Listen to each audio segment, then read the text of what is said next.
এবার জীবনী বলবো, এবার মন দিয়ে শুনেন। এক ফোঁটা যদি জল নাবির জন্য পড়ে যায়, কাল কিয়ামতের ময়দানে জাহান্নামের আগুন নিভে যাবে। আমি ভাইদেরকে বলবো, ভাই আমরা 1 নাম্বার মুসলমান না 2 নাম্বার গো? যারা যারা 1 নাম্বার মুসলমান হাত তোলেন, হাত তুলে দাঁড়ান না। এই পেছনকার গেলে 1 নাম্বার না, হাত তোলেন। যারা যারা 1 নাম্বার মুসলমান একটু আগে আসেন, বুঝতে পারেন না? যারা 1 নাম্বার মুসলমান আগে আসবেন, যারা 2 নাম্বার মুসলমান বাহিরে থাকবেন। আমার কথা ভালো করে বুঝবেন। যদি 1 নাম্বার মুসলমান হন, জান্নাতি বাগানে বসেন, ও মা খালা আপনাদেরকে বলতে চাই মা জননী, যদি 1 নাম্বার খাতুনে জান্নাতের মতো নারী হও, আগিয়ে আগিয়ে বসো মা। ও মা জননী, আজকে আপনাদেরকে মন খুলে প্রাণ খুলে আপনাদেরকে ওয়াজ শোনাবো। জোরে বলেন সুবহানাল্লাহ। সুবহানাল্লাহ। বাবাজি সোনা মানিকেরা, আসুন আল্লাহ পাক আল্লাহ তাআলা আমাদের সকলকে নবীজির গোলাম, নবীজির আশিক যেন বানিয়ে নেয়। জোরে বলেন আল্লাহুম্মা আমিন। আচ্ছা, কালকে জীবনী কোথা থেকে ছিল মনে আছে কাউরে? এই জীবনী বলা কালীন বাবাজি কেউ চিল্লাচিল্লি করেন না, অনুরোধ করে বলছি আপনাদেরকে। বাচ্চাদেরকে বলছি কেউ চিল্লাচিল্লি করবে না, মা বোনদেরকে বলছি মা খালা আপনারা কেউ চিল্লাচিল্লি করবেন না। কাল থেকে আর এখানে জীবনী হবে না, আজকে শেষ দিন। কালকে যদি সারা রাত যদি এখানে বসে থাকেন তো নেকি হবে না। আজকে যত রাত্রি পর্যন্ত আপনারা বসে থাকবেন তত আপনাদের নেকি হবে। তাই মায়েদেরকে বলছে মা কেউ চিল্লাচিল্লি করবেন না, যারা আসবেন বসবেন চুপচাপ বসে যাবেন। আমি আজকে জীবনী যেহেতু বলবো, মন দিয়ে আপনারা শুনবেন। শোনার পরে যদি একটা ঠোপা যদি জল পড়ে যায়, আমার আল্লাহ বলতেছে ওই জলের দ্বারাতে জাহান্নামের আগুন পর্যন্ত নিভিয়ে যাবে। একটু জোরে বলেন সুবহানাল্লাহ। মুসলমান ভাইরা, এ সোনা মানিকেরা, ওগো আমার আব্বাজি মুসলমান ভাইরা, তাহলে জীবনী কালকে কোথা থেকে রেখে গেছিলাম কাউরে মনে আছে না? সিনাচাক, হ্যাঁ ঠিকই বলেছেন, সিনাচাক।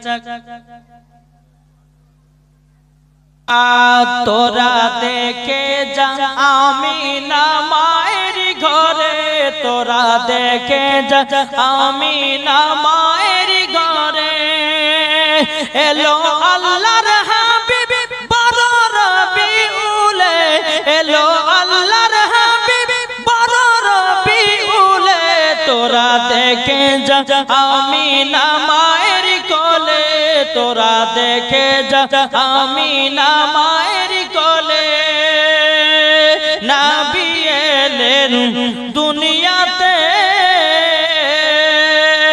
তার আলোতে সারা ভুবন হয়েছে। জোরে বলেন সুবহানাল্লাহ। বাবাজি সিনাচা মন দিয়ে শুনবেন।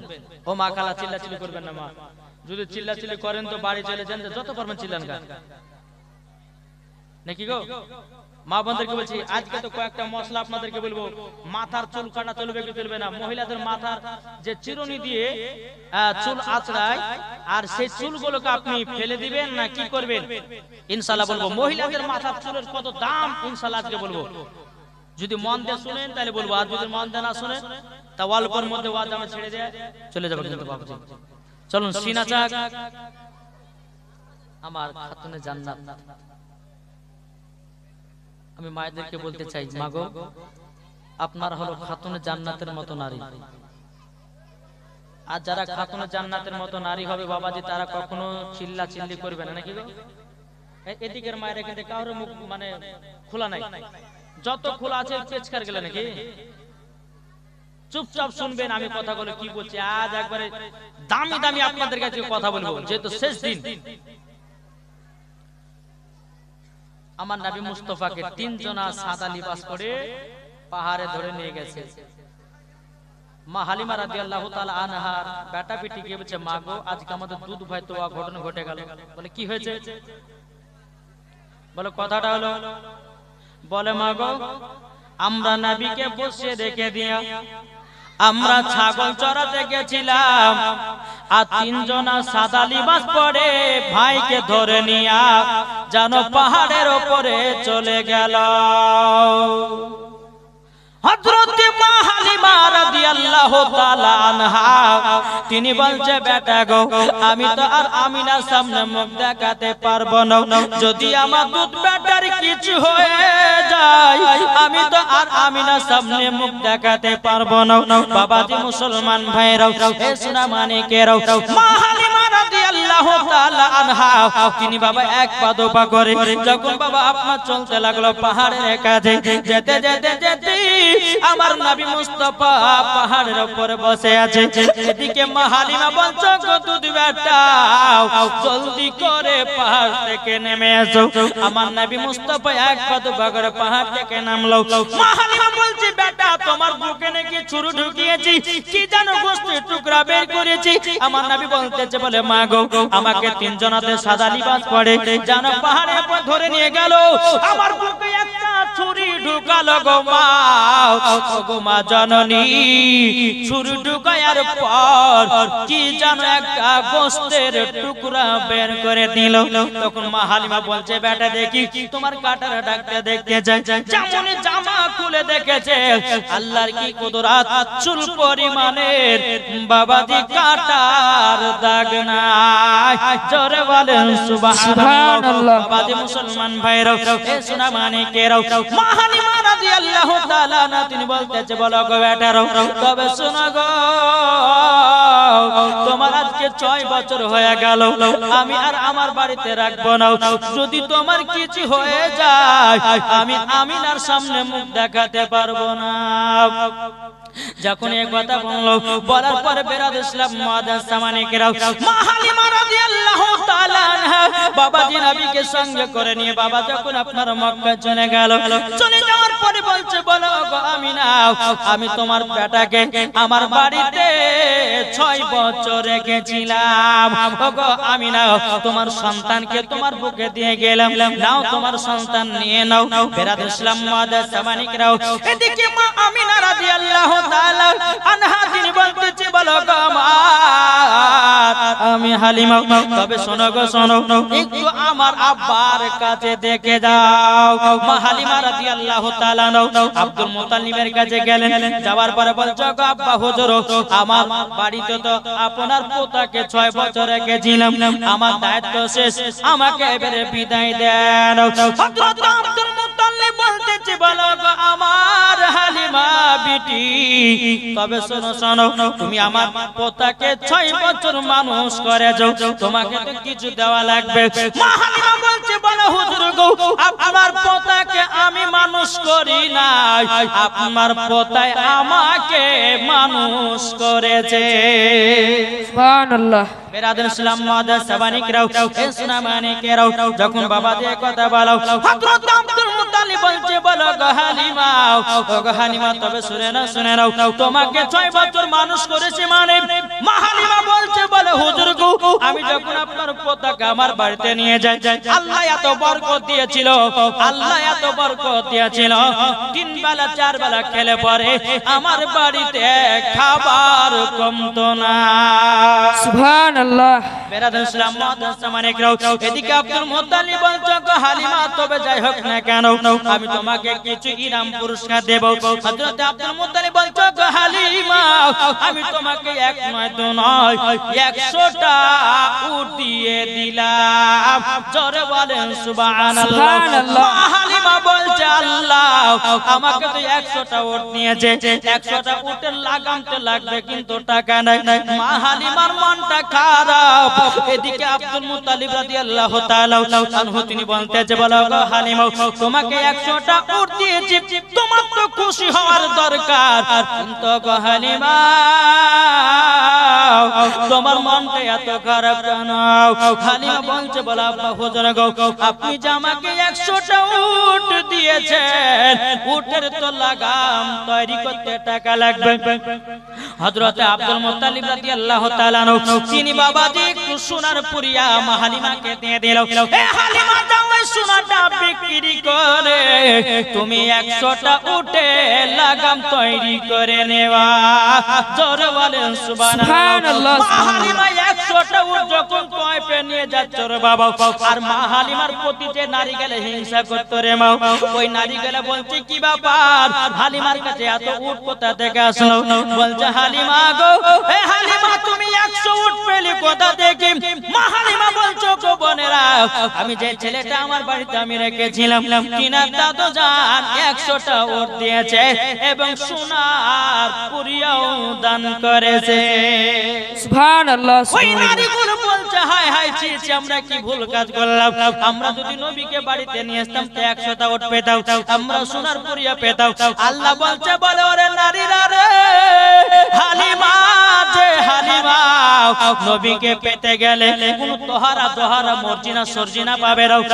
মামা নবীকে পেতে গেলে পরে তার নাম হতে হবে মা হালিমা। জোরে বলেন সুবহানাল্লাহ। সুবহানাল্লাহ সুবহানাল্লাহ। কিন্তু মা হালিমার জীবনী সমাপ্ত। আমার নবী মুস্তাফাকে মক্কাতে এসেছেন, কাবার কাছে বসে বসে বাবাজি একটা দৃশ্য দেখছে, কি জানেন? বাচ্চা বাচ্চা ছেলেরা পাহাড়ের উপরে উঠেছে, তার বাপেরা কিন্তু পকেট থেকে খেজুর বের করে নিজের নিজের বেটাগুলো খাওয়াচ্ছে। আমার নবী কাবাতে হিলানা দিয়ে দেখছে। আমার নবীজি চোখের পানি ঝরঝর করে ফেলিয়ে বাবা টুকটুক টুকটুক করে মা আমিনার কাছে গেছে। হযরতে মা আমিনা রাদিয়াল্লাহু তাআলা আনহা তিনি বলতেছে, বলো গো আমার আম্মা জান, ও আম্মা জান গো, আমার আব্বা জান কোথায় আছে বলল। হযরতে মা আমিনা রাদিয়াল্লাহু তাআলা আনহা তিনি বলছে, বল বেটা গো, হঠাৎ করে তোমার আব্বার কথা প্রশ্ন করতেছ কেন, বলো না বলো না। তখন বলছে, মা গো মা, আমি কাবার কাছে বসেছিলাম, কাবার কাছে যখন আমি বসেছিলাম ও মা জাননী গো, আমি একটা দৃশ্য দেখলাম। পাহাড়ের উপরে কিছু বাচ্চা বাচ্চা ছেলেরা উঠেছে, উঠার পরে নিজের নিজের বাপেরা পকেট থেকে খেজুর বের করে জানো বাচ্চা গুলোকে খাওয়াতেছে। ও গো মা জননী, আমার আব্বার কথা মনে পড়ে গেল। হযরতে মা আমিনা রাদিয়াল্লাহু তাআলা আনহা তিনি বলছেন, বেটা গো, তোমার আব্বার কথা মনে করায়ও না, তোমার আব্বার কথা মনে পড়লে চোখের পানি ঝরঝর করে পড়ে। ও বেটা গো, আমাকে আর তোমার আব্বার কথা মনে করায়ও না। ওগো আমার বেটা, তুমি যখন তোমার ঘর আমার গর্বে ছিলাও, তোমার আব্বা জান মুলকে সামে ব্যবসা করতে গিয়াও আর জানো ফিরে আসলো না। আমার নবীজি বলতেছে, ও মা জননী, তবে মা গো, আমার আব্বা জানের কবরখানা জিয়ারত করতে যাব। হযরতে মা আমিনা রাদিয়াল্লাহু তাআলা আনহা তিনি বলতেছে, বলো গো আমার বেটা, তোমার আব্বা জানের কবর যখন জিয়ারত করতে যাবে, তাহলে চলো না যাই তোমার দাদাজির কাছে ছুটি নিতে। এদিকে মা আমিনা রাদিয়াল্লাহু তাআলা আনহা আমার নবীকে এক পা দুপা করে আব্দুল মুতালিবের কাছে নিয়ে গেল। নিয়ে যাওয়ার পরে বলছে, ওগো আব্বা হুজুর, তুমি শুনে নিন, আপনার পোতা আপনার ছোট বেটা আব্দুল্লাহর কবর জিয়ারত করার জন্য জানো আবেদন করেছে, কিন্তু আব্বা হুজুর আপনি কি আমাকে যেতে দিবেন নাকি? হযরত আব্দুল মুতাল্লিব বলতেছে, বলো গো ছোট বৌমা আমিনা, তুমি এই কথা বলছো গো ছোট বৌমা আমিনা? তখন মা আমিনা বলছো, গো আব্বা হুজুর আমার মায়ের বাড়ি হলো সোনার মদিনা। গো আব্বা, আমার মায়ের বাড়ি কমসে কম 9 বছর পর যাব, আমার কি মায়ের কথা মনে পড়ে না? আমার কি বাবার কথা মনে পড়ে না? ও আব্বা হুজুর, 1 মাস আমাকে ছুটি দেন, ছুটি দেন, আমি আমার মার বাড়িতে 1 মাস বেরিয়ে আবার মক্কায় রওনা দেব। হযরতে আব্দুল মুত্তালিব চোখের পানি ফেলে বলছে, গো আমিনা, ও গো আমিনা গো, আমার ছোট বেটা আব্দুল্লাহ ব্যবসা করতে গিয়া আমার বেটা আর মক্কাতে ফিরে আসলো না গো। গো আমিনা, ও আমিনা, তবে শোনো গো বিটি আমিনা, তুমিও তো যাচ্ছ সেই রাস্তা দিয়ে গো, আমার বেটাকে তুমি সালামটা জানায়া দিও। বাবাজি মুসলমান ভাইরা, এ সোনা মানিকেরা, হযরতে মা আমিনা রাদিয়াল্লাহু তাআলা আনহা তিনি বলতেছে, বলো গো আব্বা হুজুর, আপনার সালামটা আমার বেটায় পৌঁছায়া দিবে। যখন বাবাজি এই কথা বলার পরে বাবাজি উম্মে আইমানকে ডাকা হলো। উম্মে আইমান একটা একটা উট নিয়ে আসলো। উট নিয়ে আসার পরে বাবাজি মুসলমান ভাইরা আমার নবীকে পেছনে দিয়েছি। হযরতে মা হালিমা আপনার মা আমিনা উটের উপরে সামনে বসেছে। উম্মে আইমানকে বলছে, গো উম্মে আইমান, আমার ছোট বৌমা আমিনাকে মদিনাতে নিয়ে যাও। তার মার বাড়িতে 1 মাস থাকে, আবার তুমি মক্কায় পৌঁছায়া দিও। উম্মে আইমান বলছে, হুজুর ঠিক আছে তাই হবে। এদিকে বাবাজি নবী আছেন মায়ের পেছনে মাজা ধরে, আমার নবী মুস্তাফার আম্মা জান সামনে বসে আছে, আর উম্মে আইমান উটের লাগাম ধরে টানতেছে। আল্লাহর কি কুদরত রে বাবা, উঠখানা আগে চলে না। জোরে বলেন সুবহানাল্লাহ। সুবহানাল্লাহ। উট এক ধাপ যায় না, এক ধাপ যায় না। এদিকে উম্মে আইমান বলছে, বলে আমি না গো, আমার বড় মুখে ছোট মুখে বড় কথাটা বলা ঠিক হবে না। গো আমি না, আল্লাহ পাক আল্লাহ তাআলা যেই নবীকে তৈরি না করলে আসমান জমিন পাহাড় পর্বত নদী নালা কোন জিনিসকে তৈরি করতো না। গো আমি না, তোমার বেটাকে পেছনে দিয়েছে বলে উঠখানা রাগ করে আগে যায় না।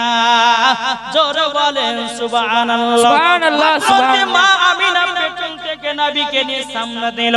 আল্লাহর কি কুদরত, উট বাবা আগে চলতে লাগলো। জোরে বলেন সুবহানাল্লাহ। খানা আগে চলতে লাগলো বাবা। চলতে চলতে চলতে বাবাজি এক জায়গাতে বাবা 2 ফাংড়ি রাস্তা পড়েছে। ক ফাংড়ি? 2 ফাংড়ি রাস্তা। যেমন আপনাদেরকে বলা যাচ্ছে এই রাস্তার মধ্যখানে ওই মাথাতে দেখবেন একটা ওদিকে রাস্তা চলে গেল, একটা এদিকে, একটা এদিকে, 3টে না? এইরকম রাস্তার মাঝে বাবাজি দাঁড়িয়ে গেছে। হযরতে মা আমিনা বলছে, গো উম্মে আইমান, কোনটা মদিনা যাওয়ার রাস্তায় আমি চিনতে পারি না। মা আমিনা বলছে যে কোনটা মদিনা যাওয়ার রাস্তা আমি নিজেই ভুলে গেছি। কেন ভুলবে না বাপ? 9 থেকে 7 বছর পর যাচ্ছে সোনার মদিনা তিনার মার বাড়ি। আর এখনকার মায়েদেরকে বলে, এই তোর বাপের বাড়ি 1 মাস যাবি না। ওরে বাবার কোন ঝামেলা সমস্যা, এই তোমার ভাত খাবো না, দরকার হয় তোমাকে ডিভোর্স দেব, তা বল তুমি বাপের বাড়ি যাচ্ছে বলে কি বলে। কিন্তু মা আমিনা বলছে, গো উম্মে আইমান, আমি তো প্রায় 7 থেকে 8 বছর পর 9 বছর পর যাচ্ছি সোনার মদিনা। কোন রাস্তাটা আমি চিনতে পারি না। আমার নবী মুস্তাফার বয়স বাবাজি তখন বাবা 6 বছর। কত? 6 বছর। এই যুবক, এই চিল্লাচিল্লি করো না, একটু মন দিয়ে শোনো। মন যদি দিতে হয় নবীকে দিও, ভালো যদি বাঁচতে হয় নবীকে বাঁচো। জোরকান সুবহানাল্লাহ। যদি দিতে হয় নবীকে দিও, ভালো যদি বাঁচতে হয় নবীকে বাঁচো। তাহার দুঃখ কষ্ট যন্ত্রণা তিনি সইতে পারে না, ওই নবীর নামে মিলাদি করিও। মন যদি দিতে হয়, কাকে মন দিব? জোরে বলেন, একটু জোরে বলেন না। নবীকে দিও, ভালো যদি বাঁচতে হয় নবীকে বাঁচো। নবী আমার জেগে আছেন সোনার মদিনায়, নবী আমার জেগে আছেন সোনার মদিনায়। উম্মতি দরদি নবীর নামে, উম্মতি দরদি নবীর নামে আরে মিলাদ করিও। মন যদি দিতে হয় নবীকে দিও। জোরকান সুবহানাল্লাহ। নবী আমার দাঁড়িয়ে থাকবেন জাহান্নামের গেটে, জালসা শোনা মুমিনদেরকে জান্নাত নিয়ে যাবে। জোরে বলেন সুবহানাল্লাহ। নবী আমার দাঁড়িয়ে থাকবেন জাহান্নামের গেটে, আর কিয়াম করা মুমিনদেরকে জান্নাত নিয়ে যাবে। ওই নবীর নামে তোমরা শুধু, ওই নবীর নামে তোমরা শুধু কিয়াম করিও। মন যদি দিতে হয় কাকে দেও? আমরা তো নবীকে মান দিতে পারি না। ওই পারে সাত্তারের বেটিকে মান দিলাম, ওই পারে জরিনার বেটিকে মান দিলাম, ওই পারে আব্দুর রহমানের বেটিকে মান দিলাম, ওই পারে আপনার কিনা আব্দুল কুদ্দুসের বেটিকে মান দিলাম। আল্লাহ পাক আল্লাহ তাআলা বলছো আমার বান্দা বান্দীরা একবার নবীকে মান দিয়ে দেখো, একবার নবীকে ভালোবেসে দেখো। দুনিয়ার ছেলেরা ভালোবাসা করে বাবাজি, অনেক মেয়ে ছেলেরা ধোঁকাধোঁকি দেয়, কিন্তু আল্লাহ বলছে নবীকে এক বিন্দু মহব্বত করো, আমার নবী ধোঁকা দিবে না, দিবে না। আমার আল্লাহ পাক আল্লাহ তাআলা বলতেছে ওই বান্দা বান্দীদেরকে আল্লাহ নবী সাথে করে জান্নাত নিয়ে যাবে। সুবহানাল্লাহ সুবহানাল্লাহ। কি গো ঠিক না বাবাজি? চলুন এগিয়ে যাই। এদিকে আমার নবী বয়স কত বছর বললেন? 6। কত? 6। আমার নবীজি বলতেছ গো মা জননী কি ব্যাপার, উঠ কেন আগে যায় না? হযরতে মা আমিনা বলছে বেটা বেটা গো তোমার নানির বাড়ি 6 থেকে 7 বছর পর যাচ্ছি বেটা, কোনটা মদিনা যাওয়ার রাস্তায় আমি চিনতে পারি না। আমার নবী বলতেছি মা তুমি রাস্তা কি চিনতে পারো না? পারো না। তখন মা আমিনা বলছে না বেটা আমি তো রাস্তা চিনতে পারি না। আমার নবী মুস্তাফা বলতেছি হাজা তারিকাতুল মদিনা, এটা হলো মদিনা যাওয়ার রাস্তা। হাজা তারিকাতুল ইয়ামিন, এটা হলো ইয়ামিন যাওয়ার রাস্তা। জোরে বলেন সুবহানাল্লাহ সুবহানাল্লাহ সুবহানাল্লাহ। রাদিয়াল্লাহু তাআলা আনহা তিনি বলতেছে বেটা গো তুমি তো কোনোদিন নানির বাড়ি যাও নাই, তুমি রাস্তাগুলো চিনলে কেমন করে? আমার নবী বলছে মা গো আমি যে দুনিয়াতে আগমন করেছি গো মা, ও গো মা জাননি যখন আমি দুনিয়াতে আগমন করেছিলাম মা আপনি আমাকে চাদর দিয়ে ঢেকে রেখেছিলেন, কিন্তু মা জাননি মা জাননি আমি যখন আপনি যখন চাদর দিয়ে আমাকে ঢেকে রেখেছিলেন আল্লাহ পাক আল্লাহ তাআলার ফেরেশতারা আমাকে সারা পৃথিবী রাস্তাগুলো চিনায়া দিয়েছে। সুবহানাল্লাহ সুবহানাল্লাহ। বেরাদার ইসলাম মুআদ্দাস সামানি কিরাম যখন বাবা মদিনা যাওয়ার রাস্তাতে বাবা চলতে লেগেছে, চলতে চলতে চলতে বাবাজি যখনই মাকামে আবু আবা জায়গা বলে একটা নামক জায়গা, ওই জায়গাতে কিন্তু আমার নবী মুস্তাফা থেমে গেছে। মা আমিনা বলছে বেটা গো এই জায়গাতে উটখানা দাঁড়ালে কেন? বলছে মা ওগো মা জননী উটখানা দাঁড়াবার জন্য একটা কারণ আছে। মা আমিনা বলছে বলে বেটা গো কিসের কারণ বলো না?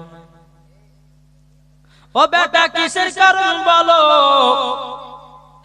মা আমিনা বলছে বেটা তাড়াতাড়ি করে বলো গো। নবী আমার বলছে মা গো ওই যে একটা কবর দেখা যায় গো মা, ওটাই হলো আমার আব্বা জানের কবর। জোরে বলে সুবহানাল্লাহ। ওটাই হলো আমার আব্বা জানের কবর। যখন বাবা এই কথা বলেছে রে বাবা, এদিকে আমার মা আমিনা রাদিয়াল্লাহু তাআলা আনহা জানো বাবা চোখের পানি ঝরঝর করে ফেলতে লেগেছে। আল্লাহ গো আমার স্বামীর কবরটা দেখে আমার স্বামীর কথা মনে পড়ে গেল। আল্লাহ ও গো বেটা তুমি আগে যাও তোমার আব্বার কবরখানা জিয়ারত করি না। বেটা গো তোমার আব্বার কথা মনে পড়লে পরে আমার চোখের পানি ঝরঝর করে পড়ে যায়। বাবাজি মুসলমান ভাইরা সোনা মানিকেরা আমার নবী মুস্তাফা সাল্লাল্লাহু তাআলা আলাইহি সাল্লাম বলছে মা গো তুমি কান্না করো না, কান্না যদি করো আমার আব্বা জান কষ্ট পাবে। এদিকে হযরতে মা আমিনা রাদিয়াল্লাহু তাআলা আনহা তিনি বলতেছে বলো বেটা তাড়াতাড়ি করে যাও তোমার আব্বা জানের কবরখানা জিয়ারত করে নাও। আজ কিছু দল বাড়িয়েছে তারা বলছে আব্বার কবর মায়ের কবর জিয়ারত করা যাবে না। কি গো বলছে না? অনেকে ব্যক্তি বলছে আব্বার কবর জিয়ারত করা চলবে না, মায়ের কবর জিয়ারত করা যাবে না। এটাকে ঝাঁটার বাড়ি পিটা দরকার। কিসের বাড়ি বললেন? ঝাঁটার বাড়ি পিটার দরকার আছে। যেই নবী মুস্তাফা নিজের আব্বা মায়ের কবর জিয়ারত করেছে, আর এই ওয়াহাবি দেওবন্দি লামাদাবি বলছে কবর জিয়ারত করা যাবে না, কবর আপনার আযান দেওয়া যাবে না, তাই বলতেছে। কিন্তু বেরাদার ইসলাম মুআদ্দাস সামানি কিরাম সুন্নিরা কখনো দালালি কথা বলে না, সুন্নিরা সব সময় দলিল কথা বলে। আল্লাহ পাক আল্লাহ তাআলা বলতেছে যারা সুন্নি মাসলাকে আলা হযরতের দিবানা, যারা মাসলাকে আলা হযরতের আছে তারাই হলো মরার পরে জান্নাতি জান্নাতি জান্নাতি। সুবহানাল্লাহ হবে সুবহানাল্লাহ। না জি বিরাদর ইসলাম মুআদ্দাস সামানিক রাব, আসুন আজ আমরা এমন মুসলমান হলাম আমরা নবীকে মুহাব্বত করতে পারলাম না, পেরেছি বাপ? জি আল্লাহ পাক আল্লাহ তাআলা বলতেছে যারা নবীকে এক বিন্দু মুহাব্বত করবে মরার পরে জান্নাতি হবে। জোরে বলো সুবহানাল্লাহ। সুবহানাল্লাহ। একবার দূর পড়ুন আল্লাহুম্মা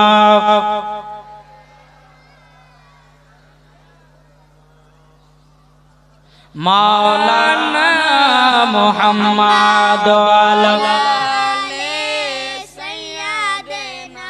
মাওলানা মুহাম্মদ এলো মা আমিনার প্যারা, এলো মা আমিনার প্যারা, একবার জোরে বলো সুবহানাল্লাহ। জোরে হবে না?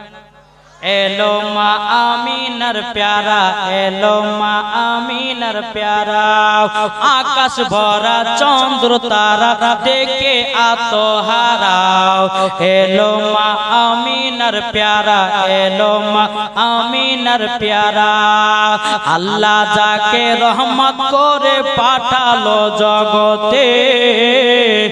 জোরে বলেন আল্লাহ যাকে রহমত করে পাঠালো জগতে, জান্নাতের মূল চাবি দিলে যাহার হাতে, আর দেখে খুশি মক্কাবাসী, আর দেখে খুশি মক্কাবাসী হলো রাজ দুলারা, এলো মা আমিনার প্যারা, একবার জোরে বলো সুবহানাল্লাহ। সুবহানাল্লাহ। এলো মা আমিনার প্যারা, এলো মা আমিনার প্যারা, আকাশ ভরা চন্দ্র তারা দেখে আত্মহারা, এলো মা আমিনার প্যারা, এলো মা আমিনার প্যারা, আল্লাহ যাকে রহমত করে পাঠালো জগতে, জান্নাতের মূল চাবি দিলেন যাহার হাতে, আর দেখে খুশি মক্কাবাসী, আর দেখে খুশি মক্কাবাসী দেখে রাত দোলারা, এলো মা আমিনার প্যারা, এলো মা আমিনার প্যারা, জোরে কানো সুবহানাল্লাহ। সুবহানাল্লাহ। মা আমিনা বলছে বলে বেটা গো ওটা হলো তোমার আব্বা জান কবর নাকি? এদিকে বিরাদর ইসলাম মুআদ্দাস সামানিক রাও, আমার নবীজি তিনার বাবার কবর জিয়ারত করতে আছি, হযরত মা আমিনা বলছে আল্লাহ দুখানা হাত তুলে